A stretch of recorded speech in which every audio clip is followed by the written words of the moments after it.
Olá! Hoje a gente vai mergulhar numa norma bem importante que está mexendo com o planejamento pessoal no Brasil. É o provimento CNJ número 206, de 2025. Vamos focar em como ele reforça a autonomia da pessoa, sabe? Principalmente com a tal da autocuratela. Aquela ferramenta para a gente pensar no futuro caso venha uma incapacidade. Nossa conversa vai se basear no texto do provimento mesmo e na interpretação técnica dele. A ideia é desvendar o que essa norma muda na prática, né? E o que isso significa para o mundo jurídico. Ok, vamos desmembrar isso. Para a gente entender bem esse provimento, acho que vale lembrar, assim, que planejar para uma futura incapacidade não é algo que surgiu agora do nada, né? Já tinha antes as diretivas antecipadas de vontade, as DAVs, mas elas eram muito focadas na saúde, tipo recusar um tratamento.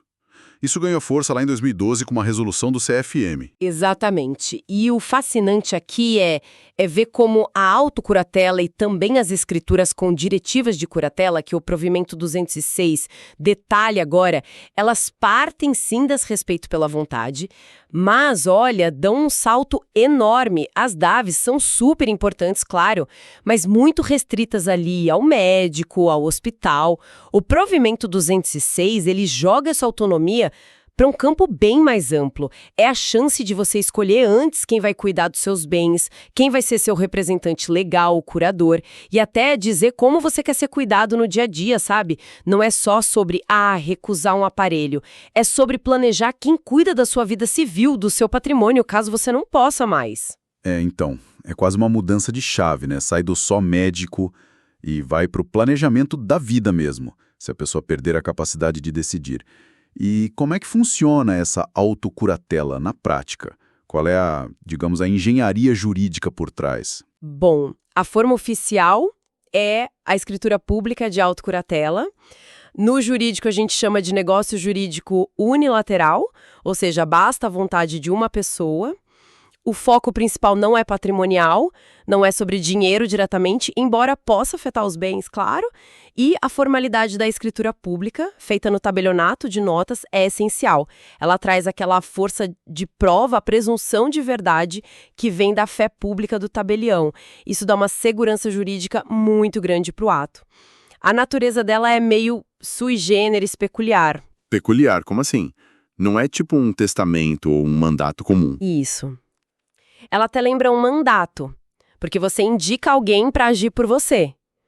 Só que, diferente de um mandato normal, que já pode valer na hora, a autocuratela só vai ter efeito mesmo se acontecer uma coisa no futuro, a pessoa ficar incapaz e isso ser reconhecido por um juiz num processo de interdição. Por isso que, quando chega para o juiz, a função dela é mais declarar e sugerir. É como se dissesse, Excelência, quando eu podia decidir, era isso que eu queria. Entendi a estrutura. Mas para isso ter valor, depende muito de quem está fazendo essa declaração, né? Quem, de fato, pode ir lá no cartório fazer uma autocuratela. Os requisitos são bem claros e a ideia é proteger a própria pessoa que está fazendo. Primeiro, tem que ter capacidade civil plena na hora de assinar, maior de 18 ou emancipado.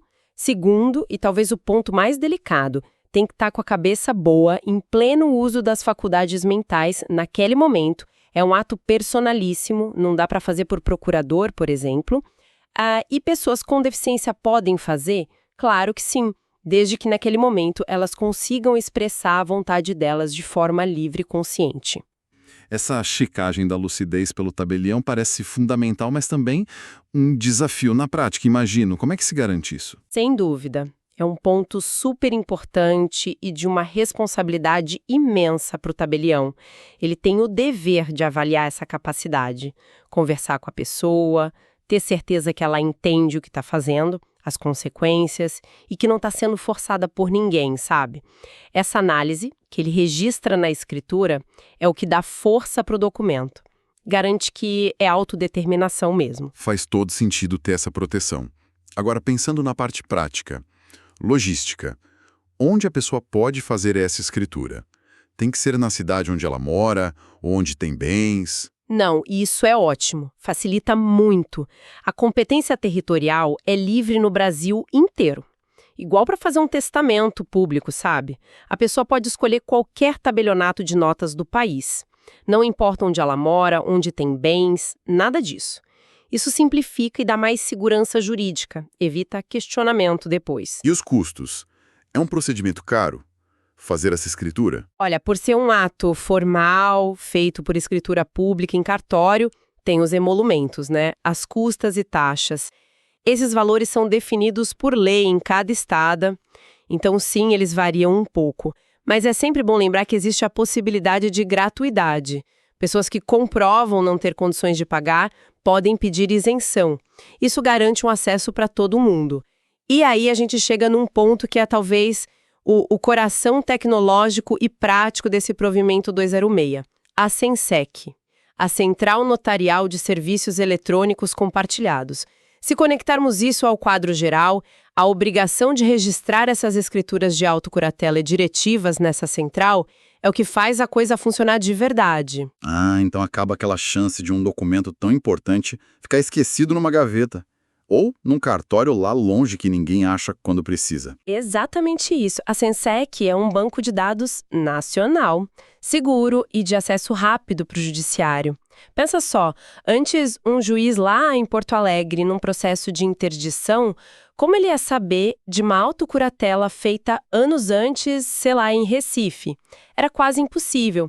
Agora, essa informação está centralizada, fica acessível. Isso aumenta demais a chance da vontade da pessoa ser conhecida e levada em conta na hora H. É um salto para a segurança jurídica e para a efetividade do planejamento.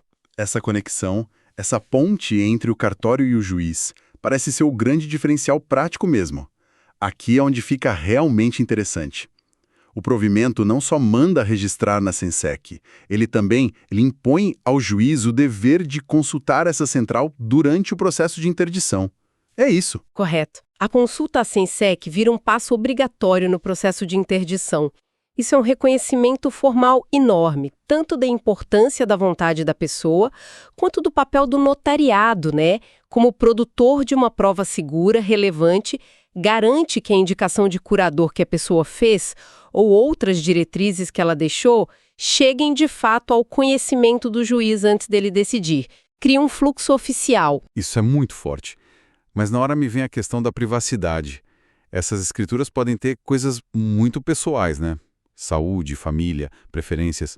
Como o provimento trata o acesso a essas informações? Que são bem sensíveis. Isso levanta uma questão importante, e o CNJ teve esse cuidado sim, para achar um equilíbrio entre precisar da informação no processo e proteger o direito à intimidade, à vida privada. O provimento criou um regime que a gente chama de publicidade mitigada, ou seja, restrita. É um tratamento bem parecido com o que já acontece para os testamentos. Publicidade restrita. O que isso quer dizer na prática? Que não é qualquer um que pode ver. Exato. O acesso ao conteúdo completo da escritura não é aberto. O artigo 110-A, que foi incluído no Código de Normas, diz que certidão de inteiro teor só pode ser dada para o próprio declarante, ou se tiver uma ordem judicial. Terceiros, mesmo que sejam parentes ou credores, não podem simplesmente chegar no cartório e pedir uma cópia.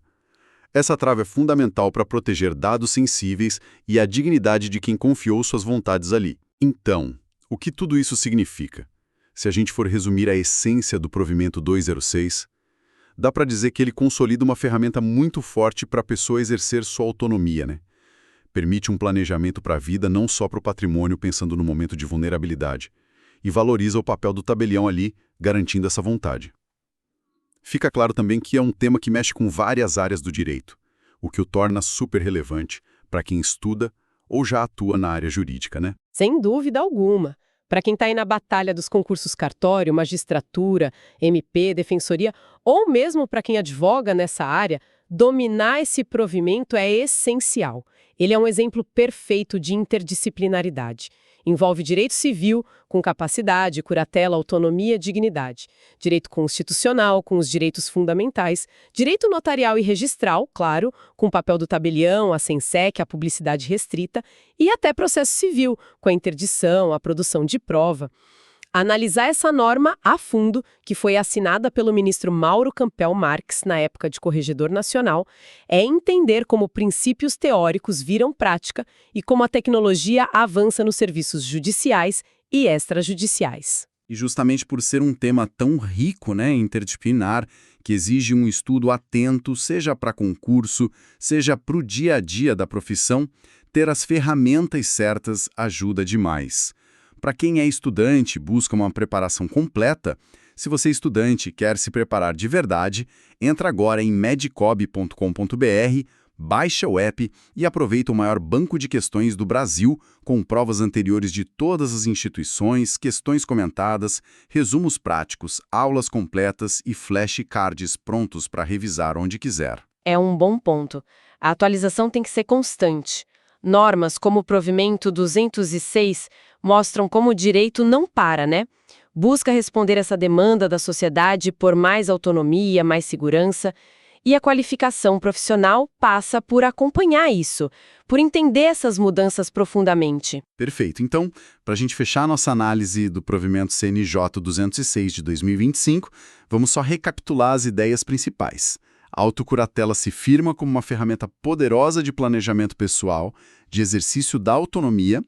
A SENSEC é a peça-chave para dar efetividade a essa vontade prévia para ela chegar ao judiciário. O sistema tenta achar um equilíbrio ali, né, entre informar o necessário e proteger a intimidade com a publicidade restrita e consolida essa integração importante entre cartório e fórum para respeitar a escolha da pessoa. Exato. E para finalizar, eu queria deixar uma reflexão, uma provocação para quem nos ouve. Se a gente está avançando tanto em valorizar a vontade prévia na curatela, qual será o próximo passo para a autonomia privada no nosso direito? Será que é hora de pensar em como fortalecer ainda mais essa autonomia em outras frentes? Talvez no planejamento patrimonial, para além do que já existe, ou quem sabe em diretivas mais específicas e talvez mais vinculantes sobre decisões de fim de vida. É um campo que ainda tem muita incerteza jurídica. Fica a pergunta, né? Até onde pode ir e até onde deve ir o poder de cada um decidir por si, dentro das regras que a gente tem hoje e das que podem vir